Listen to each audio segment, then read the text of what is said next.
हे 2 ग्रंथ अवघ्या जगाला ललामाभूत ठरावेत. ज्ञानदेवे रचिला पाया उभारले देवालया, नामा तयाचा किंकर तेने केला हा विस्तार. जनार्दन एकनाथ ध्वज उभारला भागवत, भजन करा सावकाश तुका झालासे कळस. अशी ही महाराष्ट्राची संत परंपरा. या महान संत परंपरेला वंदन करायचं तर ज्ञानोबा आणि तुकाराम यांचा गजर केला, त्यांचं नामस्मरण केलं की अवघ्या महाराष्ट्राच्या संतांच्या मांदियाळीला वंदन केल्याचं समाधान आणि पुण्य लाभतं. आणि म्हणूनच या पुरस्काराचं नाव देखील ज्ञानोबा तुकाराम पुरस्कार असं राज्य शासनानं ठेवलेलं आहे.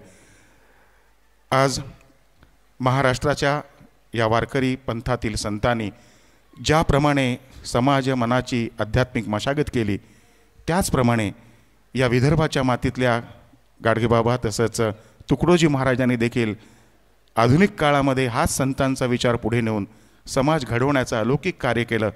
एका अर्थानं मराठवाडा आणि विदर्भातल्या या 2 महान संत परंपरेचं मिलन आज या ज्ञानोबा तुकाराम पुरस्काराच्या निमित्तानं होतं आहे असं मला वाटतं. राज्याच्या सांस्कृतिक कार्य संचालनालयाचे संचालक माननीय आशुतोष घोरपडे साहेब यांना मी विनंती करतो त्यांनी ह्या कार्यक्रमासाठी उपस्थित सर्व मान्यवरांना आणि सत्कार मूर्तींना सन्मानानं मंचावर पाचारण करावं. आज या कार्यक्रमास हा पुरस्कार प्रदान करण्यासाठी खास उपस्थित असलेले माननीय सांस्कृतिक कार्यमंत्री श्री संजय देवतळे साहेब, आपलं टाळ्यांच्या कडकडाटात आम्ही स्वागत करीत आहोत. आजचे सत्कार मूर्ती प्राचार्य रामदासजी डांगे आणि त्यांच्या सहधर्मचारिणी विजयाताई डांगे यांचंही टाळ्यांच्या कडकडाटात स्वागत. माननीय श्री उल्हासदादा पवार आज या कार्यक्रमाच्या निमित्तानं आपण त्यांना खास आमंत्रित केलेलं आहे. उल्हासदादांचं देखील मंचावर आम्ही स्वागत करत आहोत.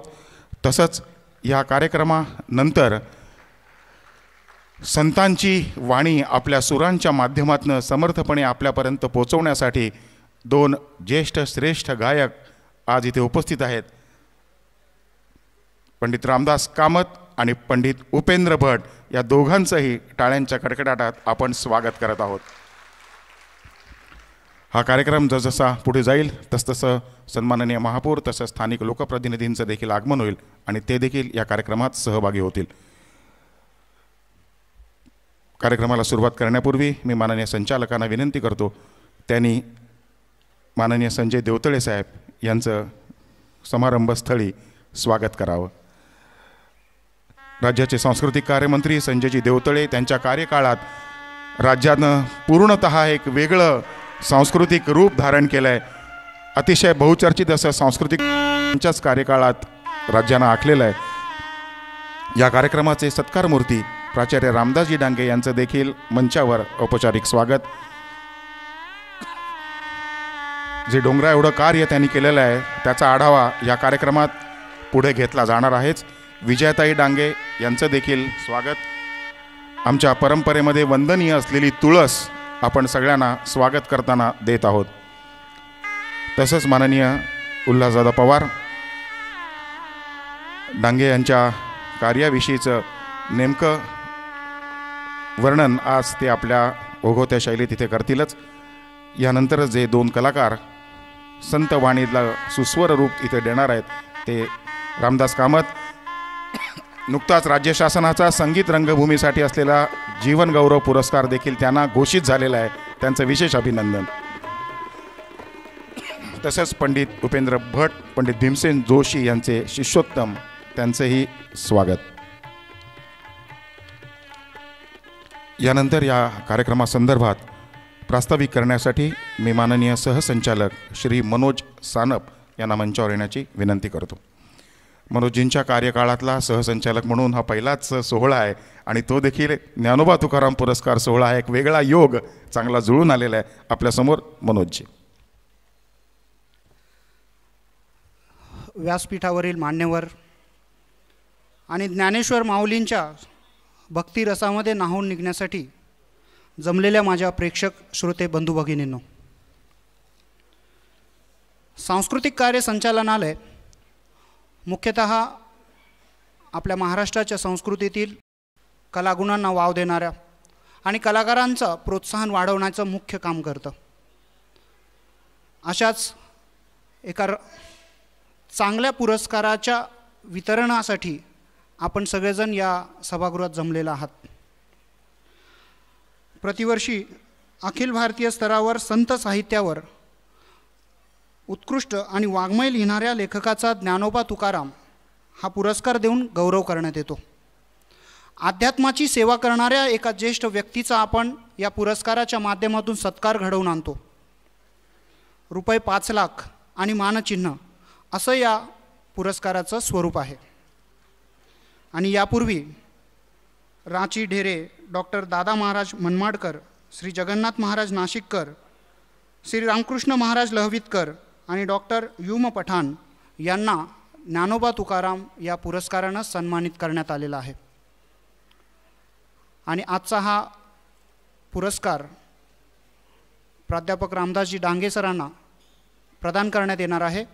या ठिकाणी पुनश्च एकदा आपल्या सर्वांचं मी या कार्यक्रमाच्या निमित्तानं हार्दिक स्वागत करतो. धन्यवाद.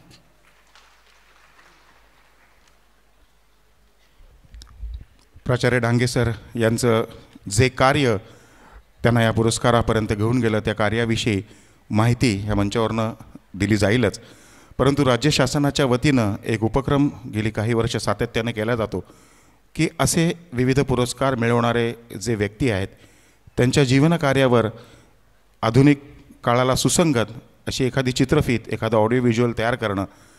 कारण ह्याच्या पुढच्या काळातल्या तरुणांना या सगळ्या ज्येष्ठ श्रेष्ठ लोकांविषयी माहिती हवी असेल तर ऑडिओ व्हिडिओ माध्यमातूनच ती त्यांच्यापर्यंत पोचू शकते.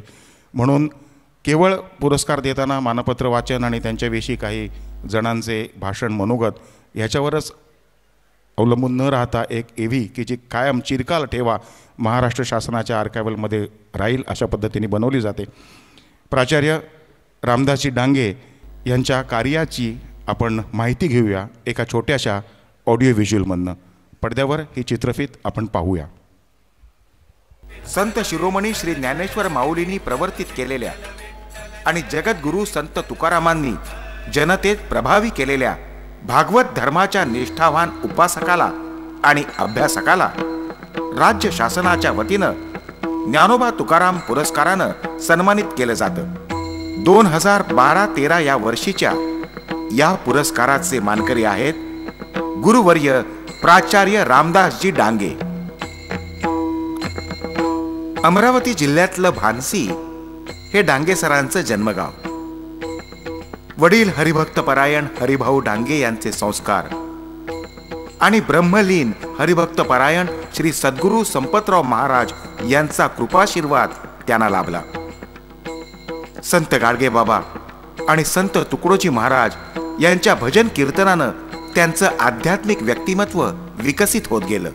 प्राचार्य डांगे हे अत्यंत सामान्य शेतकरी कुटुंबात जन्मले वाढले आणि त्यांनी जी काही उंची गाठली अत्यंत तरुण वयामध्ये, अल्प वयामध्ये, म्हणजे कोणाला खरं वाटणार नाही की ते विद्यार्थी असताना त्यांनी जे काही लिहिलं ती पुस्तकं अभ्यासक्रमामध्ये लागली विद्यापीठांच्या. अत्यंत अल्प वयामध्ये ते प्राचार्य झाले. त्याच्या अगोदर त्यांनी आपली शैक्षणिक गुणवत्ता खूप चांगल्या प्रकारे सिद्ध केली होती, सुवर्णपदकं वगैरे मिळून. परंतु अशा प्रकारे टेक्निकल किंवा फॉर्मल पद्धतीने यशस्वी होणारे खूप लोक असतात. पहिले येतात, लवकरात लवकर प्राचार्य होतात, ते त्यांचं कर्तृत्व आहेच. परंतु त्याच्यापेक्षा महत्त्वाची गोष्ट अशी की त्यांनी विशेषतः ज्ञानेश्वरीच्या आणि मराठी भाषेच्या संदर्भात जे काम केलं ते फार महत्त्वाचं आहे. माऊलींची ज्ञानेश्वरी म्हणजे वारकरी संप्रदायाचा धर्मग्रंथच. शके 1212 मध्ये लिहिल्या गेलेल्या ज्ञानेश्वरीत कालौघात अनेक अपपाठ निर्माण झाले. संत एकनाथांनी इसवी सन 1584 मध्ये ज्ञानेश्वरीचे संशोधन करून शुद्ध प्रत सिद्ध केली. प्राचार्य डांगे यांनी अशा स्वरूपाचं काम या 21व्या शतकात केलंय असं म्हटलं तर वावगं ठरणार नाही. पाठभेदासंदर्भात संशोधन करण्याची प्रेरणा त्यांना नेमकी कुठून मिळाली असेल? पाठभेदाच्या विचाराकडे मी केव्हा वळलो हे नक्की मला आठवत नाही. कदाचित शक्यता आहे की 1958 साली मी ज्यावेळेस BA होतो त्यावेळेसच हा विचार माझ्याकडनं झाला असावा असं म्हणण्याचं कारण त्या काळात यवतमाळहून प्रसिद्ध होणाऱ्या लोकमतमध्ये प्राध्यापक भाऊ मांडवकरांनी एक परीक्षण लिहिलं माझ्या ज्ञानेश्वरीच्या 3ऱ्या अध्यायावर. लक्षात घ्या, मी तिसरा अध्याय हा मला आणि आम्हाला अभ्यासक्रमात होता. मी ज्या वर्गात होतो त्या वर्गाला हे पुस्तक क्रमिक पुस्तक होतं आणि त्यावर मी एक पुस्तक लिहिलं होतं, त्यावर ते परीक्षण होतं. म्हणजे 1958 पासून BAच्या वर्गात असतानाच मी हा विचार सुरू केला असावा. नंतर मी 1960मध्ये MAला असताना 5व्या अध्यायाची तयारी केली आणि 5व्या अध्यायामध्ये दांडेकर प्रतीतले आणि राजवाडे प्रतीतले पाठभेद याचा तौलनिक विचार करून राजवाडे प्रतीचा एखादा पाठ कसा चांगला आहे हे अतिशय निर्भयपणे सांगितलं. निर्भयपणे म्हणायचं कारण असं की आम्ही वारकरी आहोत.